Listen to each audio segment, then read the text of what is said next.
Hello everybody, I'm Paul. And I'm Andrew. And welcome to our very first separate fan shout-out video. Yay! We've been wanting to do this one for a long time because we've been kind of wanting to separate news and shout-outs from the normal podcast stuff. Yeah. When we're having guests on and talking about in-depth about other subjects. Exactly. So this is all just shout-outs. Yep. An ode to you, the fans. Yes. So we got a lot of like fun little comments here and there and stuff, Yeah. and then some great opinions from Victor Wu about No Game No Life. If you remember from our last podcast discussing the series, it was kind of on the negative side. Yeah, I mean, I still definitely liked it, but we had a lot. We had a lot of issues with it, but Victor just commented about like a lot of positive things about the series. So we'll get to the comments first. So first we have response to our post about the new Smash character releases from Fire Emblem, Robin and Lucina. Yeah. So Kevin Madden comments, Robin looks tight. Wish I knew a little bit about the series, though. I am with you on that. Same here. I have no idea what's going on. Everybody's really excited, and I'm like, oh, cool. They look like awesome characters, especially Robin. Yeah. It's just another one of those characters bringing a new mechanic to the Smash series, which is really cool. And then Daniel Mascatello comments, Fire Emblem hype? And we have 4 Fire Emblem characters, which is crazy. There's a lot of Fire Emblem in this game. Although, I'm okay with it because I know there's a lot of Fire Emblem fans. Yeah. I'm also like, we need some new things. We also need Fire Emblem characters without swords, but we'll get to that. We'll talk about that in Smash Chat. I think Robin is okay. He's got a lot of magic. I don't know. No, he does. He does. I'm just saying, no, Robin's the exception there. That's definitely true. But I don't know, there's so many other, there's like archers in Fire Emblem. Mm-hmm. Whatever. Anyway, we'll talk about that in Smash Chat. Okay. And then Carlin Herring, this was a comment on our Terran Resonance post. She said, yay, I watched this last night, and I'll listen when I get a time to focus. Well, thank you. Carlin, keep watching this series. Yes, you are awesome. Going to be amazing. It's really good so far. Yeah. I'm really excited about it. So. And then let's comment this one really quick. Oh yeah. And then so the Great Fox is confirmed as a stage for Smash 4 and all Daniel Mascatello, is that how you pronounce his name? Mascatello? Think so. Okay. I hope I'm pronouncing that right, Daniel. I'm sorry if I'm not. You can punish me later. Yeah. You can make fun of us later. Okay. You just commented #banned, and I agree. Because that video is amazing. If nobody's seen that video, it was a response by a competitive player, kind of a leader in the community actually, who when they were showing a bunch of the stages they were showing Smash Direct, right? Yeah, they're showing a bunch of stages in the Smash track, and he just keeps saying banned. Like, oh, that's banned. Oh, that's gonna be banned. Banned already. Yeah, so that's a really good video, and it was a very astute observation there in Daniel, because it will be banned. Yep. There's no way people are going to be playing that. People are going to be shooting at you. It's inevitable. It's the Great Fox. It's the Great Fox. It has to happen. The only wish I have for that new stage is that it's gigantic like in the N64 version. Yeah. I missed that. Yeah. That was awesome. Okay, so finally we have our responses to our No Game No Life podcast. Mm-hmm. And before we get to Victor, Melissa Hernandez gave us a really big comment. I watched up to the point in this video when you warned about the spoilers. I've actually only seen the first 3 episodes so far. I hear mixed reviews from you guys, but I'm gonna still give it a shot. Please do, because it is not... It's really hard to do this, but it's not bad. We ragged on it a lot, but I like a lot of the concepts. It just... Unfulfilled potential sucks, and I like to rant about that. Exactly. Because I feel like you missed a lot of opportunities. We hit a lot of walls with things they thought necessary in the series. Yeah, this show in particular is very filled with unfulfilled, potential. Yeah, It's full of a lot of potential that didn't go anywhere for me. So. But I mean, again, this is the fan voice. This is not just about our voice, but your voices too. We want you guys to go through these series and express your own opinions, and that's why we're doing this separate shout out video. So watch it and tell us what you think. Yeah.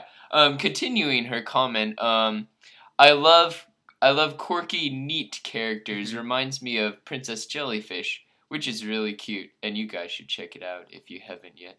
I've heard a lot about it. I've never haven't seen it. No. Yeah, I mean, it's just one of those shows that a lot of people talk about. I guess we'll need to check it out. Yeah. See the relation. And also reminds me a lot of Confolk Otaku. I know they're very relatable. Mm-hmm. Yeah, that's a good point, because I mean, it's like two hardcore gamers. Yeah, no, it's that's one of the parts of the series that I really liked, because it is very relatable for everybody that watches anime. And plus Shiro is just so gosh darn cute. I mean, you're not wrong. Yep. I could adopt her as a little sister. I'll get back to you when I finish the series. You're really not wrong about Shiro. She is adorable. She's awesome. Yep. She's a good character. I liked her a lot. She's tiny, blue hair that goes 10 miles. Yeah. That little soft voice. Yep. And do get back to us when you finish the series. Yeah, give us your opinions about it. I mean, if you disagree on some of our points, we'd love to hear it, and would love to shout it out on future shout-out episodes. So finally, we have Victor Wu, who gave us some pretty cool points of what he liked on the show, you know? Do you want to read this one? Yeah, sure. So, Victor was talking a lot about the concepts he liked in the show, which I liked because we were definitely more negative. And I mean, and the thing is, I think that we have already mentioned the positives previously on the show. So we were like, all right, what were the negative points that we didn't like? Yeah. And like I said, spoiled potential to me makes me rant. But he said, I like the idea of absolute trust between Sora and Shiro, the concept of doing things your own way, preparing for it, and then executing it. And I like what you said there. Because that's a very good point. There is a lot of absolute trust, like probably one of the strongest bonds I've seen in anime. They consider themselves one person pretty much. I mean, the fact that Sora trusts her as much to figure out his plan shows that. Yeah. So that's definitely true, and I like that concept a lot as well. Absolutely. And he also says, I especially like Sora's view on humans in general. Most people are trash. And there are very few people who renew my faith in humanity. So that's funny, because that's exactly what Sora's,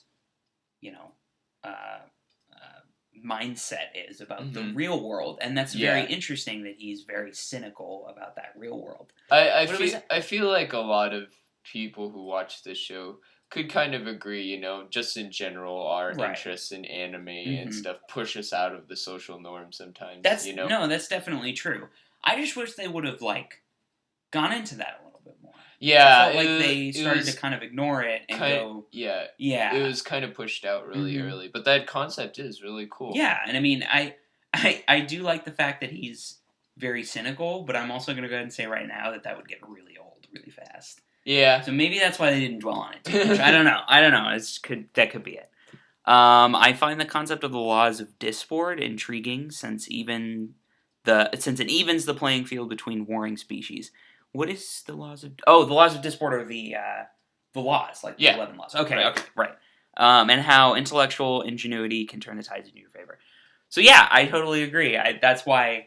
And that ties in with the concept of him not liking the real world. Not very much his cynical side, but he doesn't like the real world because it doesn't have rules. Yeah, there's absolutely no structure. It's there's no structure and bias and favoritism and stuff like that. So I agree with you. I like that concept as well. It ties in with him. He comes to this world as perfect for him. Exactly. There's these rules, and he can use his, like you said, Victor, his ingenuity to win, and that's awesome, and it allows him to shine. Absolutely. So, I mean, this world is absolutely not a matter of strength or anything like that. It's pure intellect. Well, intellect and creativity. How about that? Yeah. And then Victor also mentions he likes the twists in games were really interesting, like altering memories. I agree with you on that one. I like that whole, he has to alter everybody's memories. Shiro's the only one that remembers. Then she has to follow his plan. Yeah, that was very cool. Like you said, kind of happened too fast. Absolutely. Didn't let it grow, but you know. And then he says that, and I might just like characters who are above the norm and overcome difficult obstacles. And this is so I think Victor would disagree with us then that Sora is OP and just ridiculous, and that whole that was a problem for us. I think Victor might have saw that as a plus, as kind of a plus, which I can see because a lot of times an anime protagonist is useless. So this kind of there's a trend going on right now where they're not, and I think that's generally a good thing.